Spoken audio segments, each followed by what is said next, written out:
Welcome to Behind the Paranormal with Paul and Ben Eno.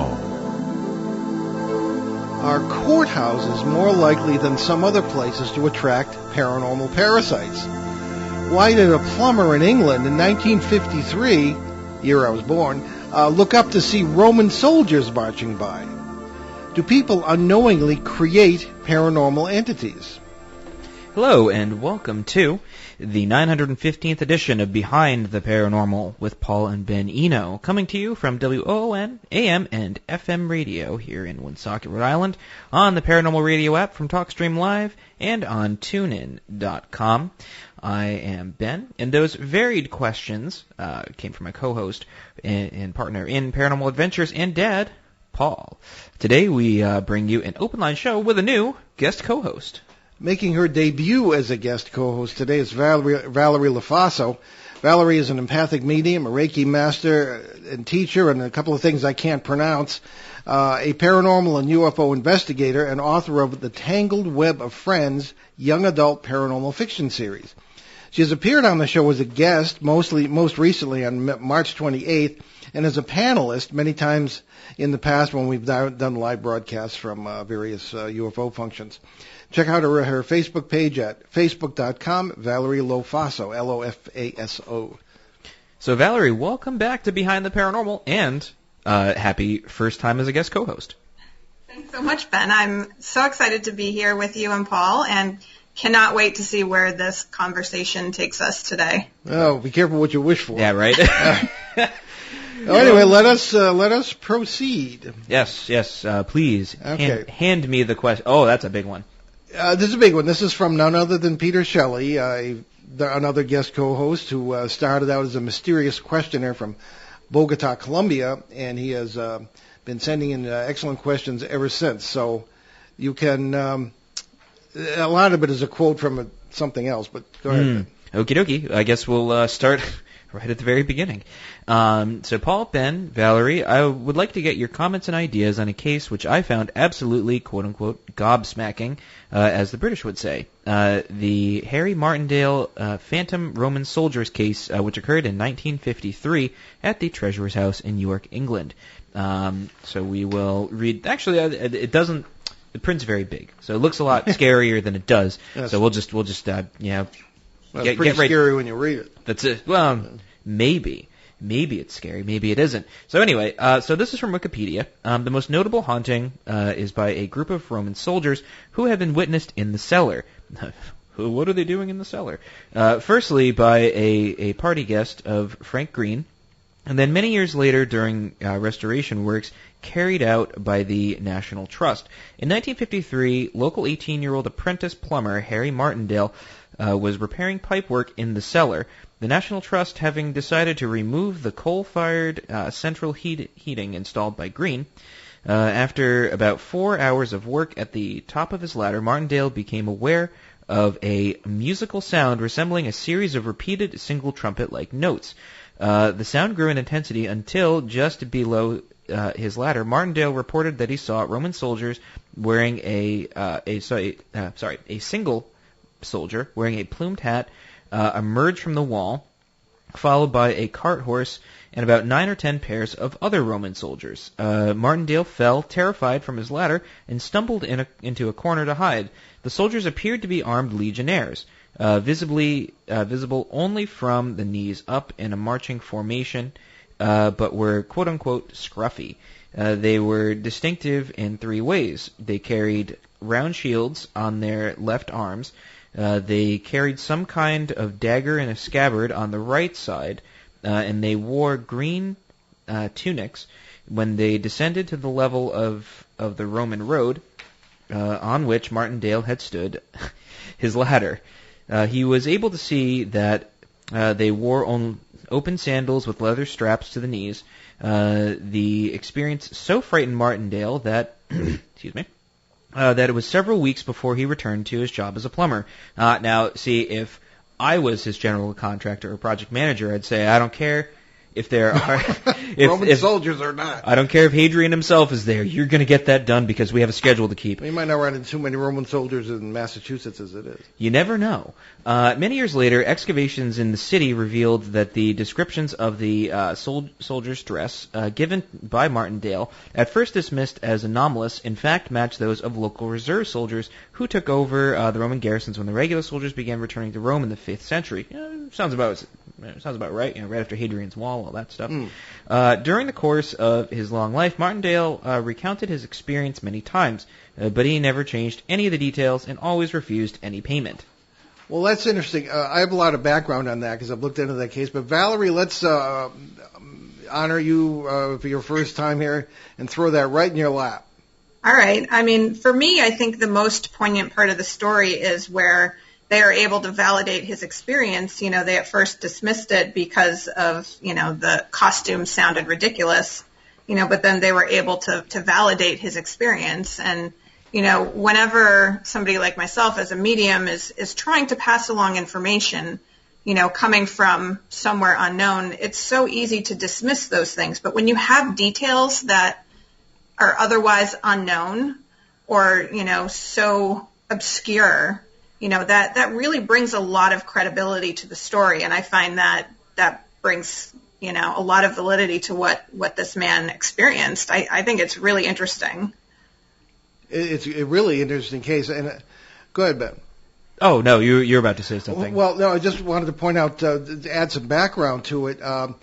He is not the only fellow who has seen these Roman soldiers. Now, I've had contact with people when I've been there, particularly in 1989, with people who claimed, now I've never been in Yorkshire, but I talked to people from Yorkshire who said that they had known people who had seen something very similar or the same soldiers, okay? And one of the points is from the knees up, that's because the Roman road was about 2 to 3 feet below the level of that basement. That was later found out. So they would have been marching on this Roman road, presumably, if this is legit.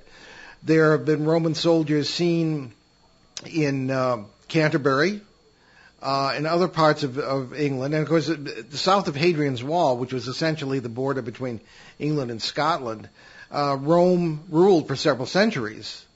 And there were Roman villas. There were the baths in Bath that you and I saw, and you said, everything's lead here. No wonder the Romans were all crazy. I was really sad that I didn't get any credit when that was actually posited as a theory for one of the reasons why the Roman Empire fell. Like, I think it was only like a couple of years ago, and someone was like, "Oh yeah, there was lead in pewter." Everywhere you look, there was lead in Bath. But in any case, that's just sort of background that this is not an isolated incident. It is only, I think, probably the best known.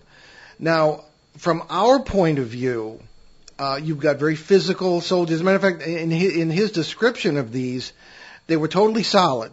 You couldn't see through them or anything else. And in our opinion, if our multiverse theories are correct, that would be a classic kind of a time slip. And you might also have, somebody pointed out that the round shields were not, as you mentioned, Ben, were not that carried by Roman soldiers at the time in that place, but of course that was later found to be incorrect.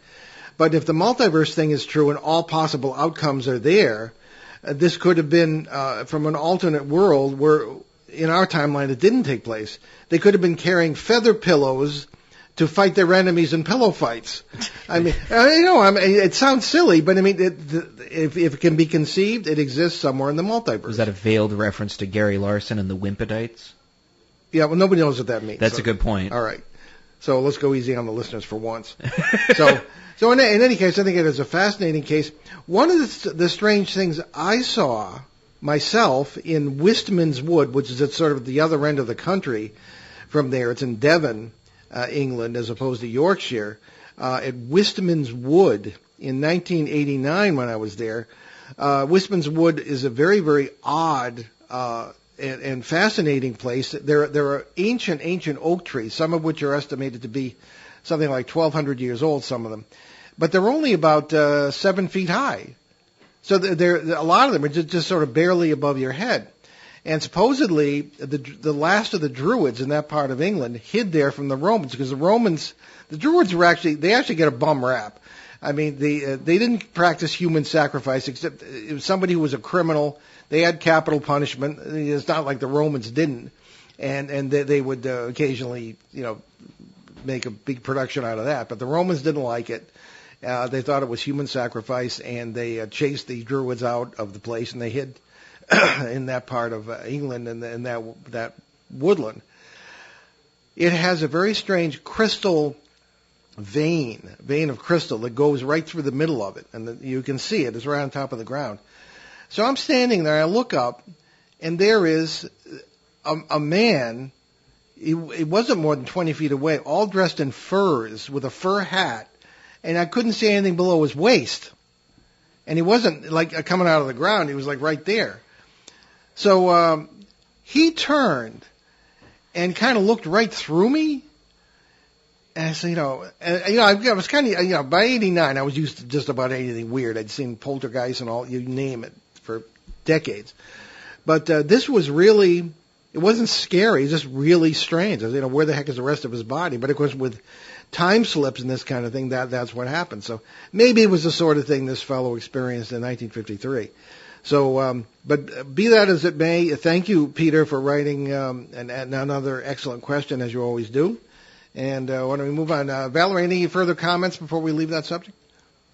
Not so much on that, just the potential, residual nature, the cluelessness of the soldiers, they're not seeing the supposedly living person witnessing them. I did a clearing recently for somebody who was experiencing people, men, women, and children walking through her home on a former orange grove. And she said that it seemed residual, except every now and then one or two of them would stop and look at her. And I thought that was very interesting. I'd never heard that before. Well, you got to hang around with us more. We run into that a lot. People who think we're ghosts haunting them because they see us, our terms, through the membrane, and we look spooky and glowing and all that, and instead of what we actually look like.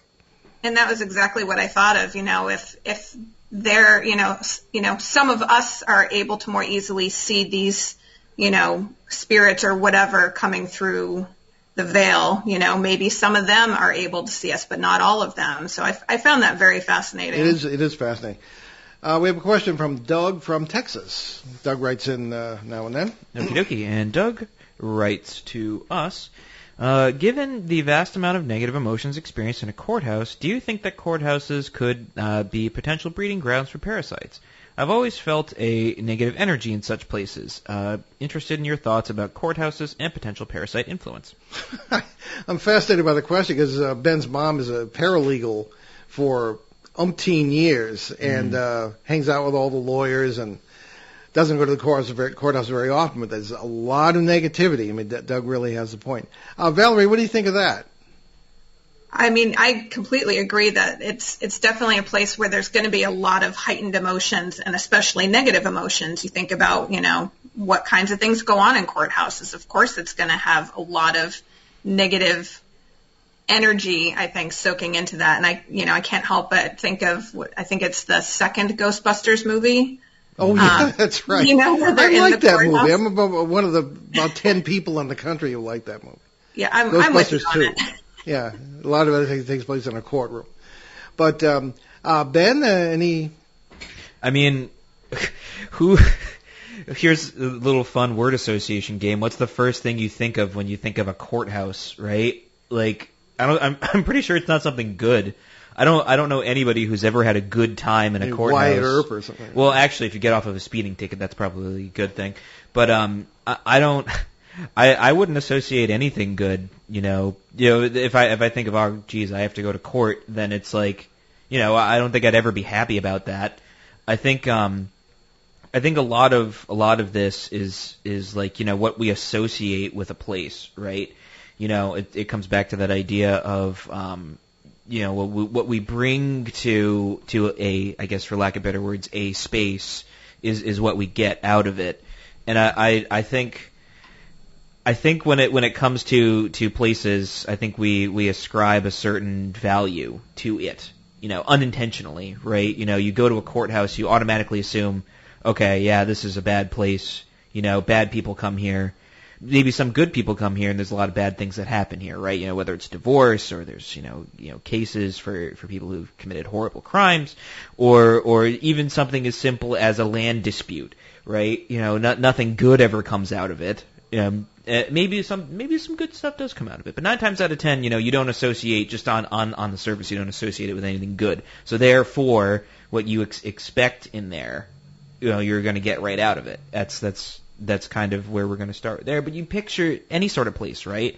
Whatever you bring to it is kind of what you get out of it. You go, we live in New England, right? So it's like, there's old cemeteries everywhere. If you expect a spooky time, you're going to get a spooky time. Or, if you walk in and you're just genuinely interested in history, you're going to have a very interesting experience, right? I live next to a cemetery, like most good old New Englanders. And honestly, I find it very comforting.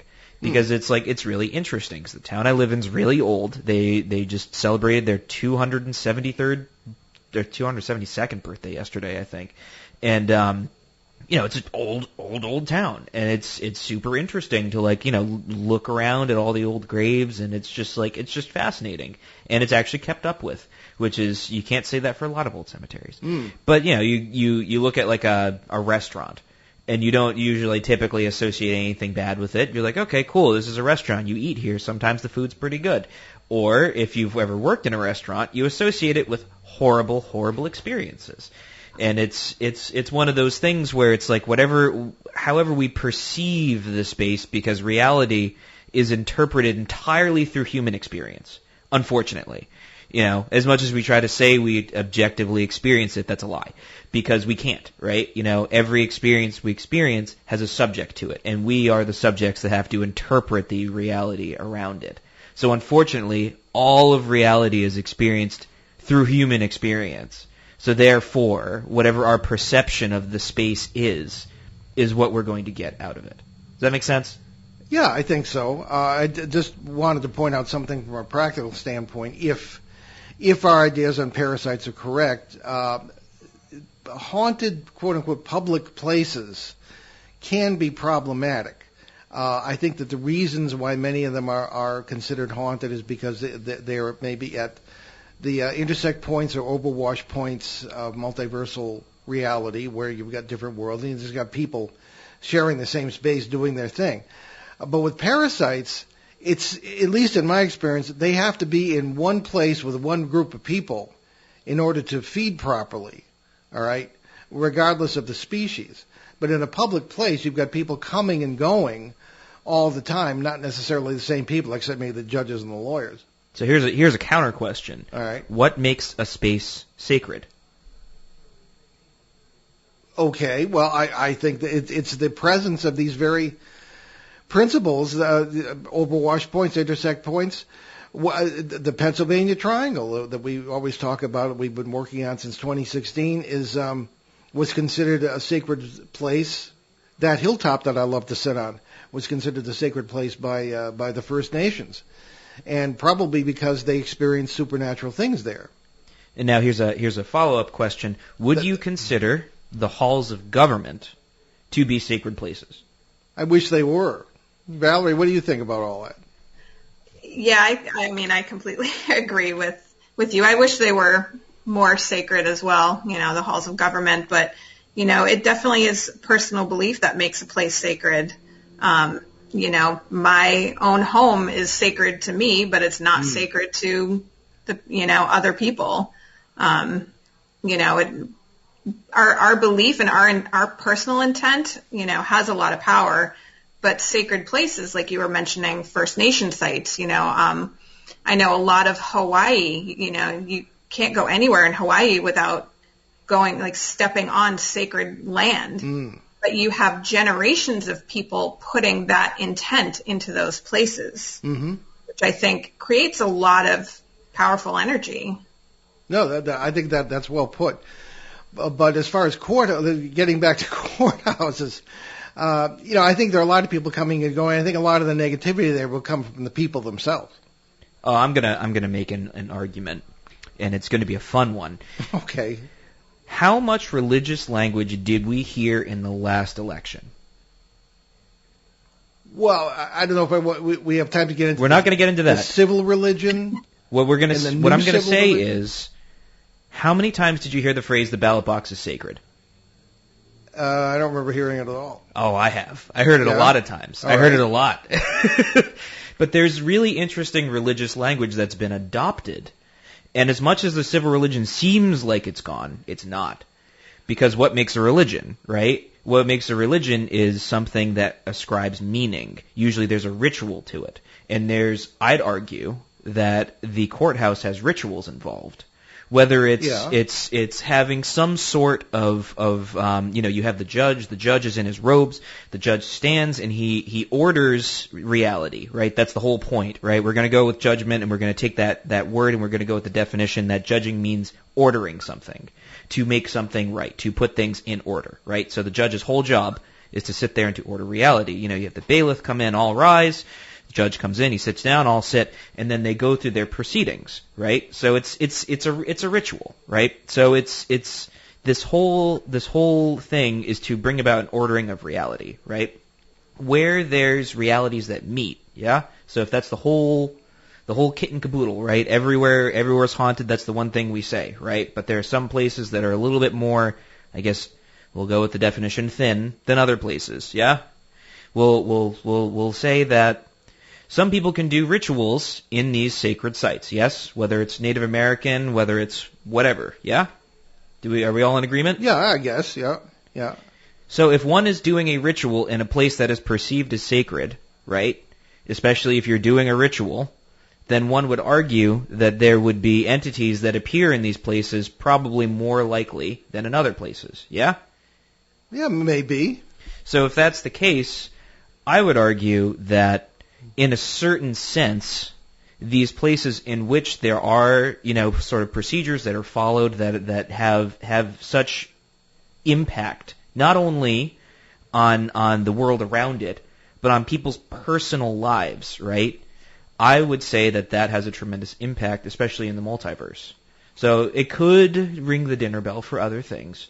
I would also argue that in this sense, it's this sort of mundane thing, but there's some sort of element to it that's spiritual, because nothing's separated, right? All of this stuff kind of happens all at the same time.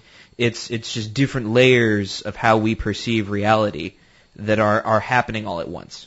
Well, if you ever sue me for exposing you to ghosts and parasites at an impressionable age, we'll get to spend some time in a courthouse, and maybe we'll find out. Well, then we'll see Ghostbusters 2 play out.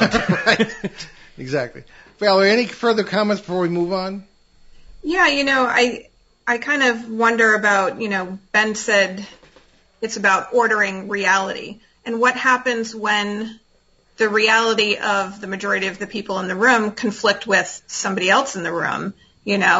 One person's right is another person's wrong, type of reality. That's going to escalate the energy as well. Yeah. When you have competing realities. And I think that's happening more and more these days. Yeah. Well, you certainly see that in a courtroom.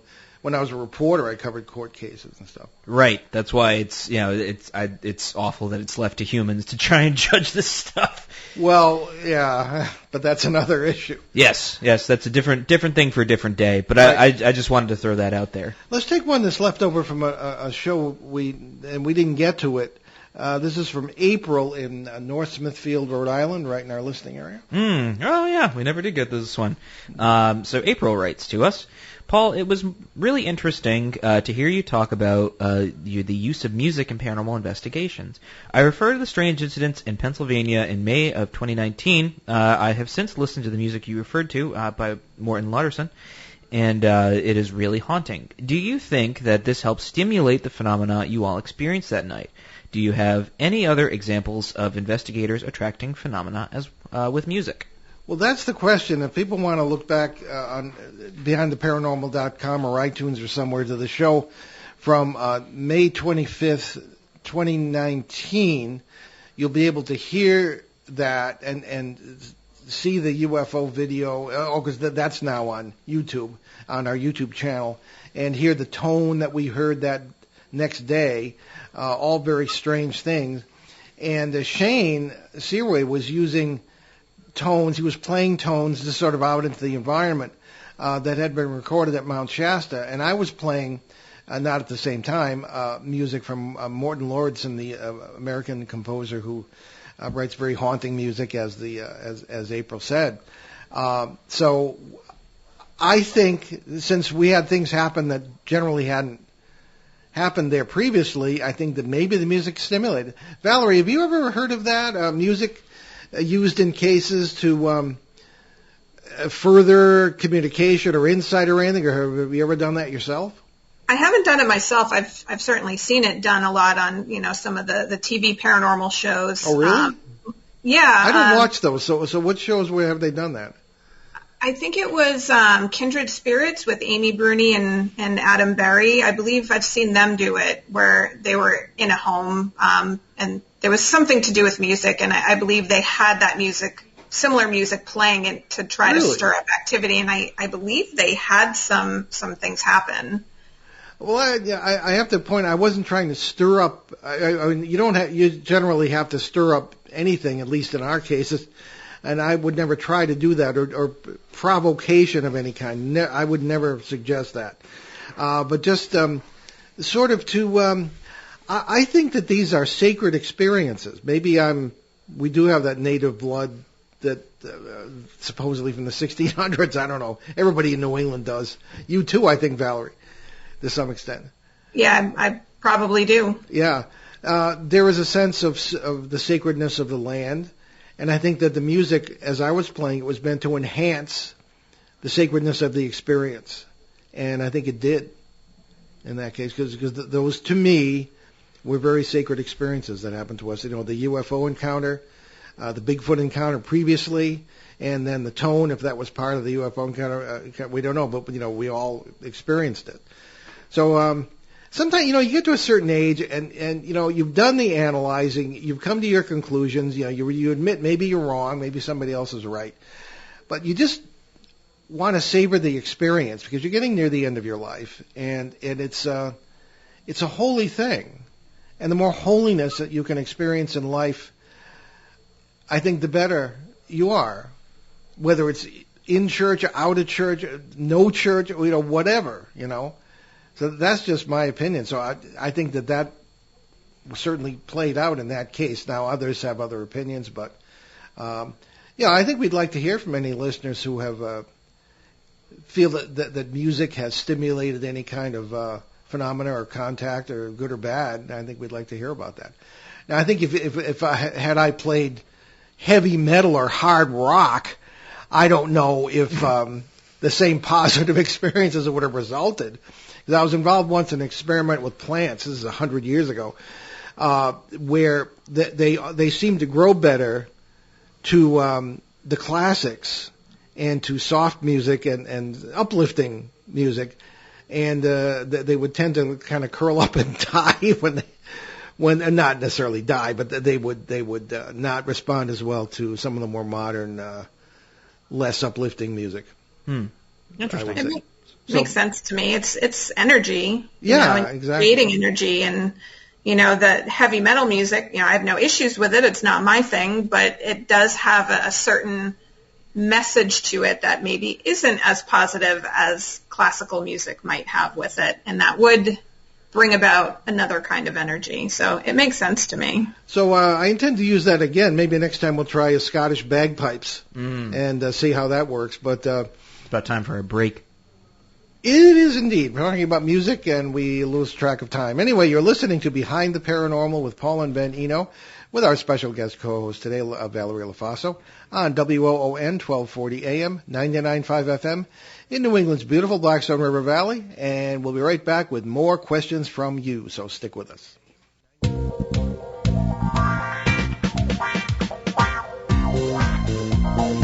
The night is alive. Join us and take a walk on the weird side when you tune in to The Kingdom of Nye, hosted by Heather Wade, The finest in late night talk. Listen live free weeknights starting at 9 p.m. Pacific Time at thekingdomofnye.com, talkstreamlive.com, and the Paranormal Radio app. Wanna take a ride? Local and live at 99.5 FM. The Paranormal with Paul and Ben Eno, and today... I did? Yes. Well, welcome back to Behind the Paranormal. Sometimes I forget that you can't hear the things I can hear. You gonna let me do this or not? We're supposed to be... you're supposed to read my mind. Okay. Anyway, welcome back. And we're having an open line show today. We're going to be talking with Valerie Lofaso as well, our special guest co-host, as part of helping us answer these very good questions and deep ones from our listeners. So what do we have next there, Ben? Yes, we have Eric from Lincoln, Nebraska, who has written to us. I have listened with interest as you described how paranormal events don't just happen to people as passive observers. We participate in them, and that sometimes people in the same place will experience different kinds of sightings or other phenomena. I also heard you talk about tulpas or thought forms. My question is, do people, at least in some cases, actually create the entities they see or hear? How does that work? ? And does it hold true for, as Paul would say, garden variety ghosts like loved ones? What about aliens? If I see my great-grandfather standing at the end of my bed one night, how much of him is him and how much is me? Well, that's a really good question, Eric, and I've thought of that many times. One of the things we always say, and Ben just said it in the course of the show here, was we think you have the experience or get out of it what you bring to it. Because we participate in, and I've even expressed the opinion that when you're having a paranormal experience or encountering an entity, you're half in their world and they're maybe half in ours, something like that. So, Valerie, how would you answer that question from Eric? It's definitely something I've thought quite a bit about, encountering energies as I do. I'm always wondering what is the truth of what I'm experiencing. I'll be having dinner with somebody and their, deceased uncle will show up with a message. I wonder, okay, is this really the deceased uncle or is this just some sort of energy force that does need to pass on this message and the uncle is the best way to do it? This person was in need of that. Did he draw that energy to him? Probably. There's so many unknowns still around all of this stuff. I do believe we draw in a lot of the experiences and shape a lot of it. The people who are only looking for demons are going to find dark activity, but I could go into the same location not looking for demons and might have a normal encounter. Yeah.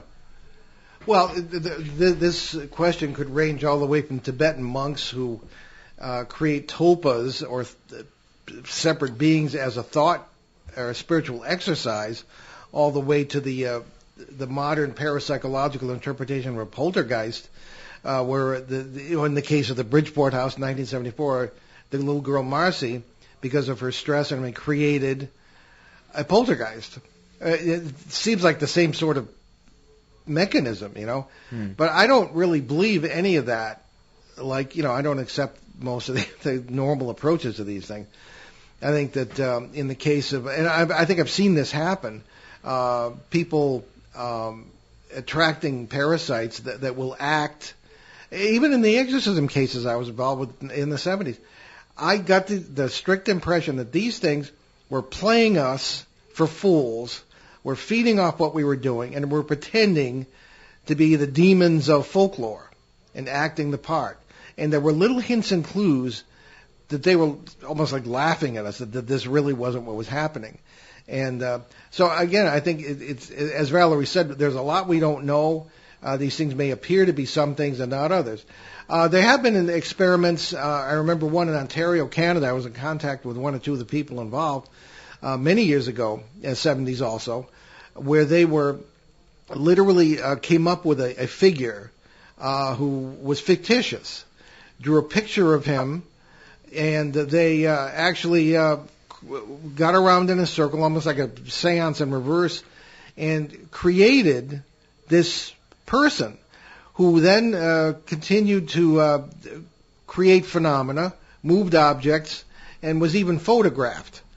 And the idea was, this is some guy, the ghost of some guy who had lived in, I believe it was the 17th century, and this happened to him, that happened to him, executed by some monarch or other, and the thing became real, at least is to that them. known as the Conjuring Up Philip?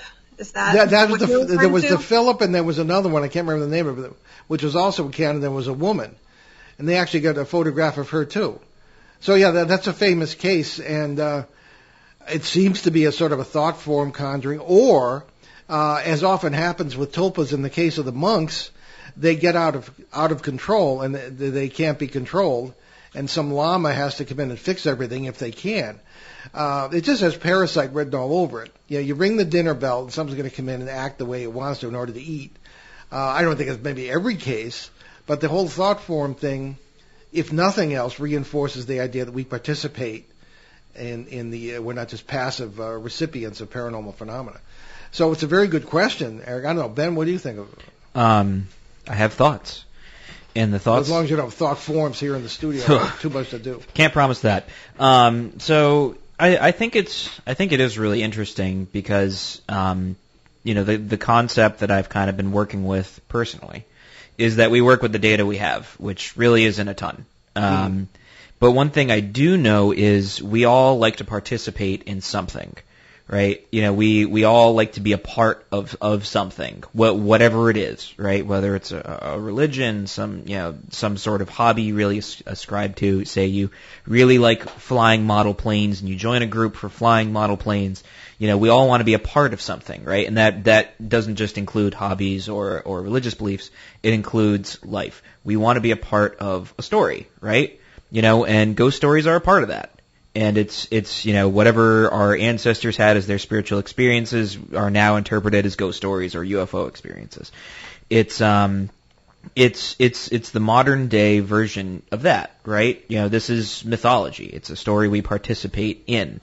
And it's like if you take somebody from I'm curious if it would ever have happened like this. If someone's on the Silk Road and you take a merchant from China and toss them into Athens and they run into Pan, one wonders what they'll interpret the experience to be, or vice versa, right? It's we work with the data we have, and you walk into a case, you're there, you're I'm going to exorcise the spirits, and you find something there, and it fits the definition of the data you have, whatever your rubric may be, and it's like, okay, cool, checks all the boxes, this is what it is. It's the data that we have to work with, which isn't a ton. And, perhaps we do make our own thought forms, right? I, for one, I think a lot. But we all do, right? And I'm increasingly becoming more and more skeptical of the idea, I think, therefore I am, because I think that we are not our thoughts. Therefore, I think that if thought forms are indeed a thing, then they don't come from us, they come from somewhere else. How many times have you had an intrusive thought, right? You're at the mall and you're holding your phone over the edge of the third floor and you get a little thought in your head that says, throw that phone, drop it. or you're in a car and you suddenly get a thought of, I should just jump out while it's moving. And I think that thoughts don't so much come from us, but they kind of happen to us and we have the ability to engage with it or not. And I think the same would go for a thought form. And perhaps, if you're in your bed and you've experienced something and you're expecting something to happen, whether it was, some sort of UFO experience or poltergeists or something will step into that role of that quote unquote thought form. Something will step in and act out the part, right? Whatever the rubric is that we have to interpret the experience from, something will step in to interpret it. Whatever that something may be, whether it's a parasite or some other benign entity out there, something will take on the data that we have, and we'll interpret it as such. Because that's really all we really have is interpretation, which is informed by what? Our experience. Yeah, there are examples of, for example, Jeff the Talking Mongoose. We did a really fun show. Oh man, I love Jeff. 2019 with Tim Swartz, another one of our stable of guest co-hosts, and there was this really a mongoose in rural England in the 1930s who was talking and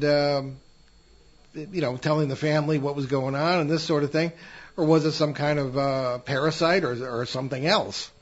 And was this thought form created by the little girl?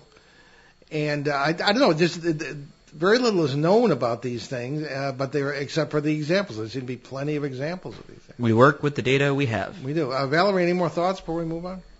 Yeah, I mean, I both disagree and agree with a lot of what Ben said. I disagree with our thoughts not being us or creating our reality. I think that we have a lot of control over our thoughts, and those intrusive thoughts, as soon as he said, they're coming, these thoughts are coming in, he's probably picking up on someone else's energy and taking it on as his own. A lot of people, and especially somebody who might be empathic, they pick up on other people's thoughts. Like, you might not be road raging, but the person in the car next to you is road raging, and suddenly you find yourself really angry. And if you don't know to look around and energetically feel into that, you might think it's, just yourself being erratic. And now I forgot what I agreed with him on. That's fair. We'll have to do a separate show with you, too, in the duel of the empaths. So, yeah. But in any case, the thought forms is an open question, and Eric, thank you for the excellent question. He did, before we leave that, though, he did mention the word aliens in there, too, as possible. We participate in that experience as well. Now, one of the great things, and the many great things about Valerie is that she's experienced many of these things and has studied UFOs, as well as the empathic thing and the ghost scene and all this, and so she's a pretty well Renaissance person when it comes to that. So, what do you think? Having, and I don't want to speak for you, but I believe you've had, experiences in the UFO realm as well. What are your impressions about how we participate in that? In the spirit of Eric's question. Yeah, I mean, for a very long time, I assumed ETs and UFOs were very physical experiences until I really started to learn how to use my intuition. And then I started encountering them in a very similar way to encountering, what we perceive as human spirits. And, the lines start to get really blurred. Where does a human ghost end and off-world ET begin? Are they really different, or is it just something that we are perceiving in a certain way for a reason? These are things I think about all the time, because I've had very physical encounters, but I've had very spiritual encounters. And so it seems like there may be a little of both going on. And I certainly think that they have a bigger ability to do things in the spiritual realm that we are searching for but don't quite understand yet, if that makes any sense. Well, plenty of fodder for questions from the listeners for the next open line show, obviously. There's a lot to this. Okay, I think we probably have time to get in depth into one more, Ben. Sure. I guess we'll hop right into Carrie from North Smithfield. Here in Rhode Island. So Carrie writes to us, I heard you once say that ghost hunters might have an effect on their own instruments. I once saw a ghost hunting show, and the guys were asking the ghost to show if he was there by raising or lowering the temperature of the room, and the temperature did change. If they did that themselves without knowing it, how could they do that? That's a good question. I think of that, and also, there are all sorts of instruments they use that are primarily engineers' tools. There are, even motion sensors, IR motion sensors, and. I'm sorry. There's a second part to the question. I didn't mean to interrupt. There's a second part, but if you want to tackle that first, I can. Okay. Well, yeah. I think it's very possible in the vein of our previous discussion about participating in these phenomena, not just being a passive recipient of them. It's very possible, and this has been speculated upon by people who do that as hobbies. Maybe they are influencing the instruments themselves somehow. I don't know, Valerie, you have a lot of experience with this sort of thing. Do you think the participants in whatever is happening can affect the instruments? I think it's possible, although I've tried it, and I haven't been able to get it to work myself. Like, I'll sit at home on my couch with the K2 meter trying to get it to light up with my own energy, and I can't do it. So I don't know that it's always that easy. Yeah. I don't know. I would just say we don't use a lot of instruments ourselves. We think that I don't know, maybe it's my ancient roots in this, when it was all seat of the pants, and you're lucky if you had a camera, never mind anything else. I don't know. I just think that the technology, when we live in a society that's drunk with technology, we have to take it with a grain of salt, maybe sometimes a pillar of salt, and realize that other influences, for example, an electromagnetic field meter can be influenced by a radar array at an airport 10 miles away, that sort of thing. So I think it needs to be taken in context. I'm sure it has a use, but I don't know. People shouldn't take it as gospel, I shouldn't say. And I think people can. We do influence our environments in many, many different ways. And I think that these could be included. We just don't know for sure. Ben? So there was a French filmmaker named Lumiere, and he was famous. He was one of the first directors ever with motion pictures to do editing, and he was a magician. And so he would do his tricks, and then he would cut the film. So he'd, make a woman disappear by cutting the film and where she was, and then splicing it together, and boom, it was magic. Which was amazing to audiences at the time. Like, oh, how did he do that? It was like the 1890s, early 1900s. Right? Yeah. It was one of the first sort of experiences with editing, and it's really significant because it shows you cannot trust TV.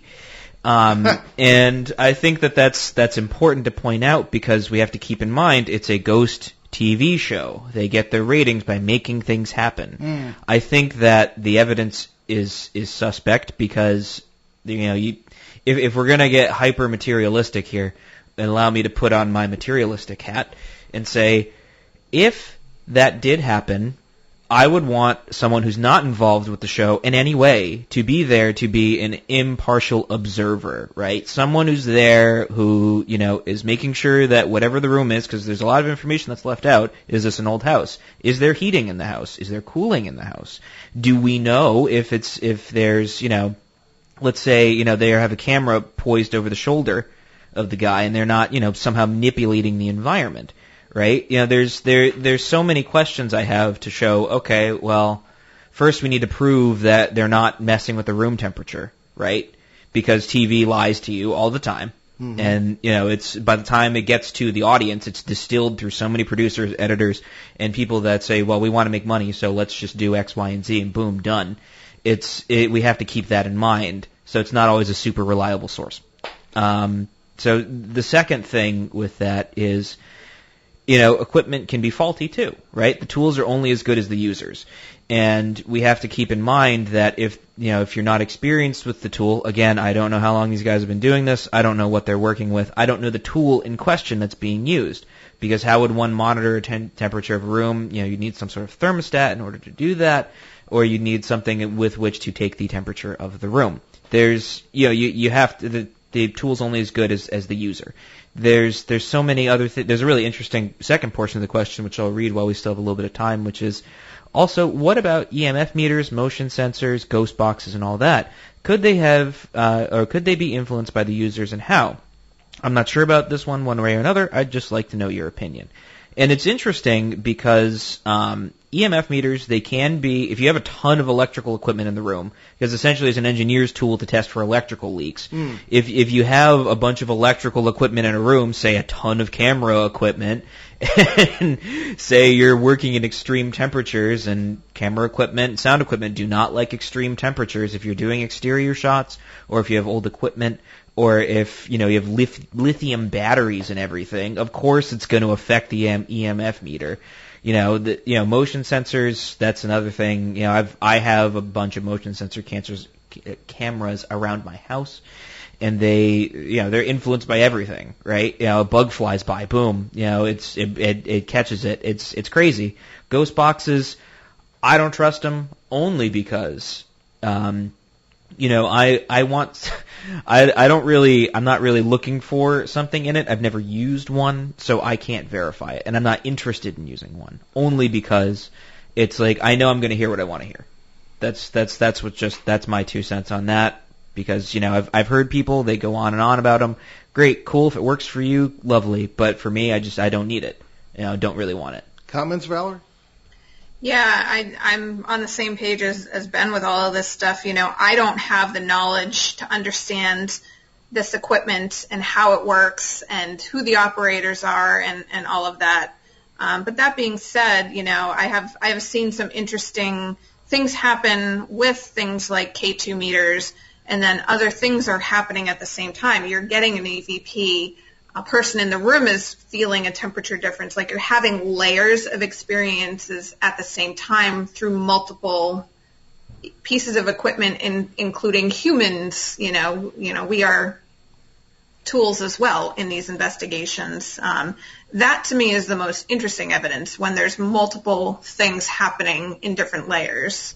Well, I've actually been with a group of ghost hunters, not that, which I usually don't do, but not that long ago, a couple of years, and they were using a ghost box, and I was trying to keep quiet, not say anything, and it essentially so-called ghost box will cycle through AM frequencies, and supposedly the whatever it is that you're trying to talk to will come out and you'll hear it.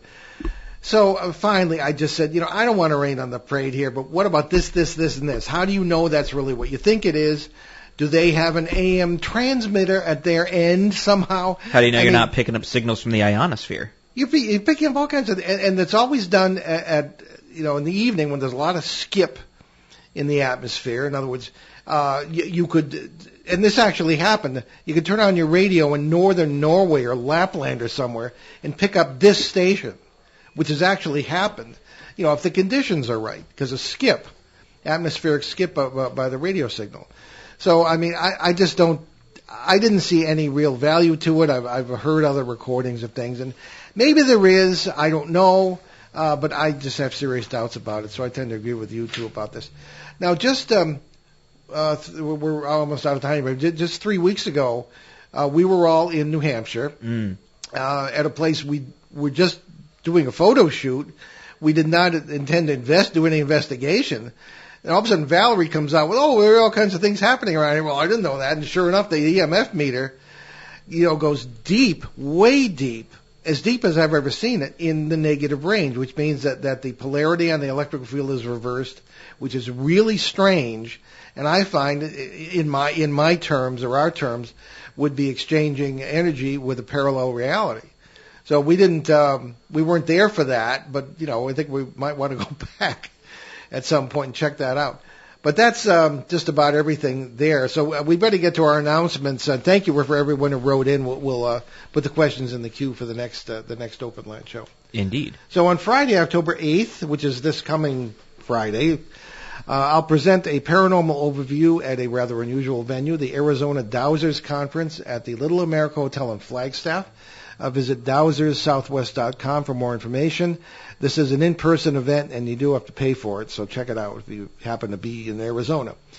On Thursday, October 21st at 7 p.m., I'll be back at the Haverhill Public Library in Haverhill, Massachusetts, to present on Behind the Paranormal, Everything You Know Is Wrong. This is scheduled to be an in-person event, but stay tuned. And we'll present once again at the Western Connecticut UFO Conference during the last week of October this year. On Sunday the 24th, we'll do a live simulcast with the conference, and this will be an open line show format, with Kathleen Martin taking questions from conference participants and our global audience on the Betty and Barney Hill abduction case, of which 2021 is the 60th anniversary. On the following Saturday, COVID variants permitting, we'll present live at the Danbury, Connecticut Public Library to help wrap up the conference. Other presenters that week will include Mark D'Antonio, Tom Reed, Michael Schrett, Linda Zimmerman, and Mike Panicello from Connecticut MUFON. Now, Valerie, tell us where people can find out about your books, more about you. Right now, currently on Facebook, under Valerie Lofaso, empath and author. I'm working on a website currently, so that will hopefully be up and running within the next few weeks. And I am going to be doing a lecture on October 30th at the Epsom, New Hampshire Library with our friend Andy Kitt, and it's going to be called The Psychic and the Scientist, Finding the Common and Uncommon Ground. So I'm around. Yeah, that's cool.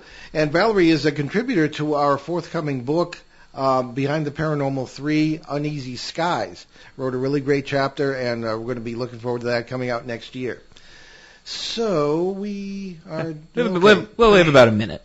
So if you want to jump into some stuff, go for it. Okay. I'll just remind everybody that after centuries of tech problems, all the regular recorded shows of this show from CBS, Achieve Radio, and here on ON 1240 AM and FM have been restored in the archives at BehindTheParanormal.com, and many of them are on the usual suspects podcast platforms, iTunes, Apple Podcasts, et cetera, so you can check those out, and they're all free. And don't forget about our books. You can check those out, along with those of our guest co-hosts, at our show website, BehindTheParanormal.com, where you can also find out more about the show, our many cases over the years, our public appearances, and how to book us, along with some of our 900-plus free recorded shows. So what's in the cooker for next week, Ben? Oh, we got, in the crock pot, it's going and going and going, nothing.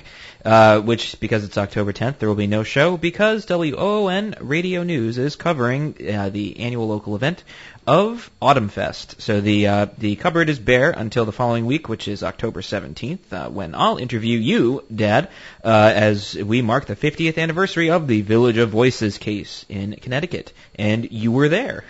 Yes, and I'm here, too, and we're out of time, I'm afraid, so we'll be talking next week. I'm Paul Eno. I'm Ben Eno. And I'm Valerie Lofaso. Thank you for joining us on our great cosmic journey, and we'll see you next time on Behind the Paranormal.